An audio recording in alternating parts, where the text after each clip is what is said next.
Pathanamthitta serial ഏറ്റവും പുതിയ എപ്പിസോഡിലേക്ക് സ്വാഗതം. അങ്ങനെ നമ്മുടെ ദേവയാനി അടുക്കളയിൽ കയറിയിട്ട് നവ്യയുടെ 5-ാം മാസത്തെ ചടങ്ങിന് വേണ്ടിയിട്ടുള്ള പലഹാരങ്ങളൊക്കെ ഉണ്ടാക്കിക്കൊണ്ടിരിക്കുകയാണ് കേട്ടോ. അപ്പം മുത്തശ്ശി വരുന്നുണ്ട്.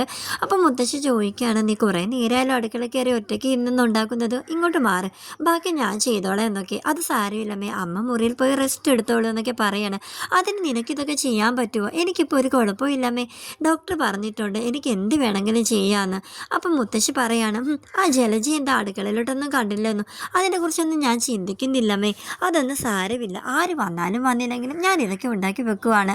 അപ്പോൾ മുത്തശ്ശി ഇങ്ങനെ നോക്കിയിട്ട് പറയാൻ കേട്ടോ, ഇതൊക്കെ നയനമോൾക്ക് ഇഷ്ടപ്പെട്ട പലഹാരങ്ങളാണല്ലോ എന്ന്.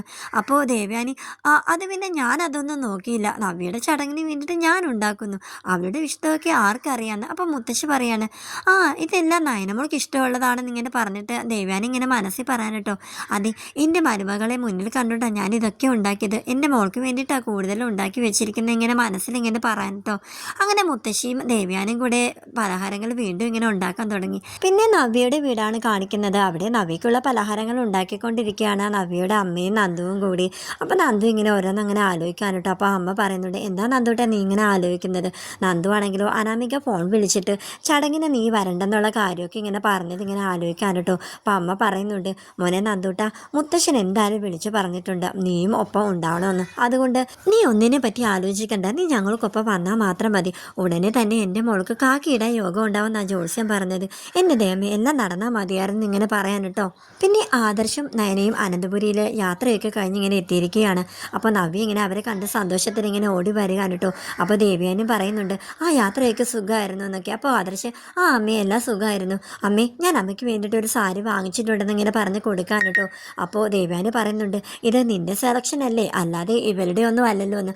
അതെ അമ്മേ, ഞാൻ തന്നെ സെലക്ട് ചെയ്തതാ എന്നും പറഞ്ഞ് ഇങ്ങനെ കൊടുക്കാൻ കേട്ടോ. അപ്പോൾ ദേവയാനി ഇങ്ങനെ മനസ്സിൽ ഇങ്ങനെ പറയാണ്, ഇതെൻ്റെ മോളായിരിക്കും സെലക്ട് ചെയ്തത്, അതെനിക്ക് ഉറപ്പാണെന്ന് ഇങ്ങനെ പറഞ്ഞ് മുറിയിലേക്ക് പോവാൻ കേട്ടോ.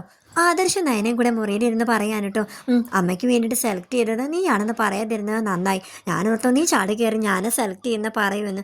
അത് പിന്നെ ഞാൻ പറഞ്ഞ അമ്മ ആ സാരി വാങ്ങില്ലെന്ന് എനിക്കറിയാം, അതുകൊണ്ടല്ലേ ഞാൻ പറയാതിരുന്നത്. ഇതൊക്കെ ദേവയാനി ഇങ്ങനെ കേൾക്കുന്നുണ്ടായിരുന്നു കേട്ടോ. എന്നിട്ട് മുറിയിലേക്ക് പോവുകയാണ്.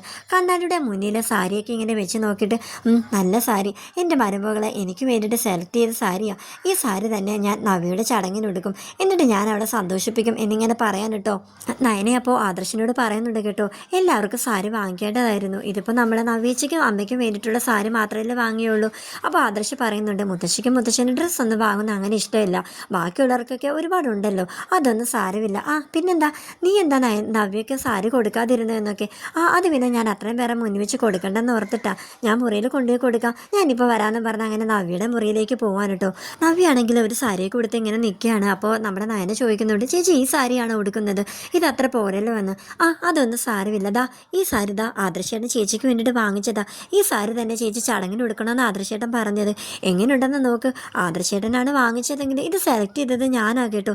നവ്യ ഇങ്ങനെ സാരി നോക്കിയിട്ട്, ഇത് വില കൂടിയ സാരിയാണെന്ന് തോന്നുന്നുണ്ടല്ലോ, എന്നാലും എൻ്റെ പൊന്നുമോളെ നിനക്കിത് വാങ്ങിച്ചു തരാൻ തോന്നിയല്ലോ എന്നൊക്കെ ഇങ്ങനെ പറയാണ്. എന്നിട്ട് പറയാണ്, എന്നാലും അവിക്ക് ഇങ്ങനെ ഒന്നും ചെയ്യാൻ തോന്നില്ല, അവൻ എന്നെയും എൻ്റെ വയറ്റിൽ കിടക്കുന്ന കുഞ്ഞിന് ഒരിഷ്ടവും ഇല്ല എന്നൊക്കെ ഇങ്ങനെ പറയാണ്. അപ്പോൾ നയന പറയുന്നുണ്ട്, എല്ലാം മാറും ചേച്ചി, ചേച്ചി സമാധാനപ്പെട്, ചിലപ്പോൾ കുഞ്ഞ് വന്നതിന് ശേഷം അബിയുടെ സ്വഭാവത്തിൽ മാറ്റങ്ങളൊക്കെ വരുമെന്ന് ഇങ്ങനെ പറയാൻ കേട്ടോ. അത് തന്നെയാണ് മോളെ എൻ്റെ ആഗ്രഹം, ആദർശേട്ടൻ മാറിയതുപോലെ അബിയും ഒന്ന് മാറണം, പക്ഷേ അവനൊരു മനുഷ്യനായിട്ടല്ലല്ലോ ജീവിക്കുന്നത് എന്നൊക്കെ ഇങ്ങനെ പറയാൻ കേട്ടോ. അപ്പോൾ നയനെ ഇങ്ങനെ ആശ്വസിപ്പിക്കുകയാണ്, ഇല്ല ചേച്ചി, ആദർശേട്ടൻ എന്നെ ആദ്യം തുടക്കമൊന്നും ഇഷ്ടമില്ലായിരുന്നല്ലോ, അതുപോലെ തന്നെ അബിയുടെ സ്വഭാവത്തിന് മാറ്റം ഉണ്ടാവും ചേച്ചി എന്നൊക്കെ ഇങ്ങനെ പറഞ്ഞ് ആശ്വസിപ്പിക്കുകയാണ് കേട്ടോ.